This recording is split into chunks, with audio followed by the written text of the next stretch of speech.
రాజానగరం నియోజకవర్గం కోరుకొండ మండలం కాపవరం గ్రామంలో అంకాలమ్మ తల్లి జాతర మహోత్సవంలో విశ్వ హిందూ ధర్మ పరిరక్షణ రామసేన అధ్యక్షులు కంబాల శ్రీనివాసరావు అన్నదాన కార్యక్రమంలో పాల్గొని వచ్చిన మహిళా భక్తులకు లాటరీ పద్ధతిలో సుమారు 200 పట్టు చీరలు భక్తులకు అందజేశారు.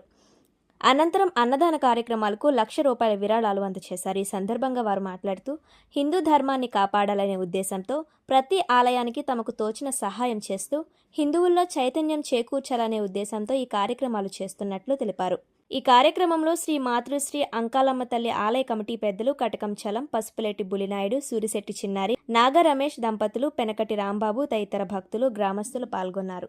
అల్లూరు సీతారామరాజు కార్యక్రమం ఆ జిల్లాలో మీరు చేస్తే ఈ మధ్యకాలంలో చేస్తున్న విశిష్టమైన కార్యక్రమాలు ఏంటంటే నూగుమావిడి అనే గ్రామంలో 38 గ్రామాల నుంచి జనాలని సమీకరణ చేసి ₹2,00,000 ఖర్చు వాడు భోజనాలు పెట్టించి హైందవ ధర్మం యొక్క గొప్పతనాన్ని, భారతదేశం యొక్క గొప్పతనాన్ని వాళ్ళకి వివరించడం జరిగింది. అందరూ కూడా చాలా సంతోషంగా ఉండి అక్కడికక్కడే చాలా మంది భారతీయ జనతా పార్టీలో జాయిన్ అవుతున్నారు. అలాగే అడ్డతీగల్లో సోమాలమ్మ తల్లి గుడికి ₹1,16,116 విరాళం ఇచ్చి అక్కడ కూడా భోజన కార్యక్రమం ఏర్పాటు చేయకుండా నిన్నటి రోజున మనకి పెద్దడ్డపల్లి అనే గ్రామంలో మళ్ళా చుట్టుపక్కల గ్రామాలు దాదాపు 20-30 గ్రామాల వాళ్ళని పిలిపించి అక్కడ ₹1,50,000 ఖర్చు పెట్టి గంగాలమ్మ తల్లి జాతర చాలా వైభవంగా జరిపించడం కాకుండా నేను ప్రత్యేకించి ఘటం ఎత్తుకుని చేతిలో కత్తి కూడా పట్టుకుని అమ్మవారి కత్తి కూడా నా చేతికి ఇచ్చారు.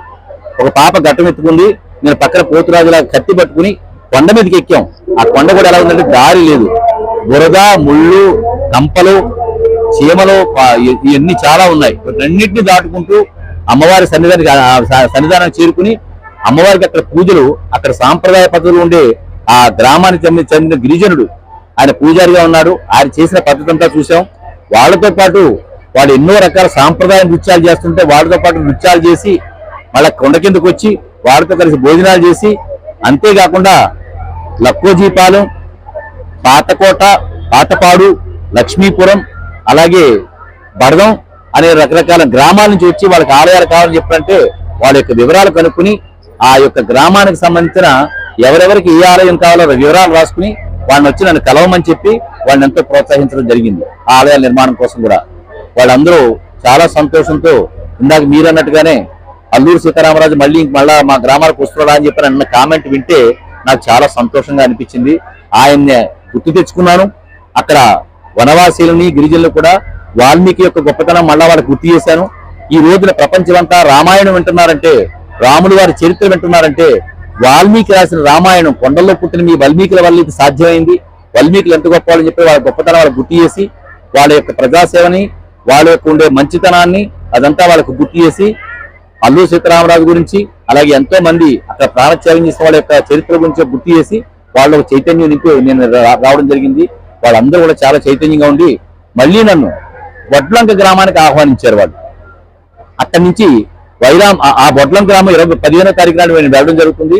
ఇది కాకుండా మళ్ళా 15వ తారీఖున బొడ్లంకి వెళ్ళిన తర్వాత వైరామవరంలో చౌడు దిబ్బలని చెప్పిన ఒక ప్రాంతంలో వేలాది మందిని సమీకరణ చేసి అక్కడ కూడా భోజన కార్యక్రమం ఏర్పాటు చేసి అక్కడ కూడా పెద్ద కార్యక్రమం కొన్ని వేల గ్రామాలు, కొన్ని వందల గ్రామాల్లో ఒక చోట చేసే కార్యక్రమం కూడా చేయబోతున్నాం.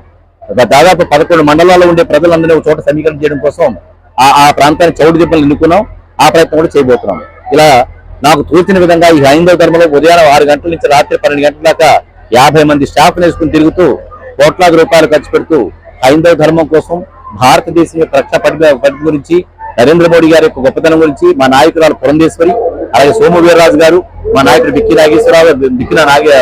విశ్వేశ్వరరావు గారు, పిక్కి నాగేంద్ర గారు లాంటి వాళ్ళ యొక్క స్ఫూర్తిని అందరికీ తెలియజేస్తూ మేము ముందుకు సాగుతున్నాం.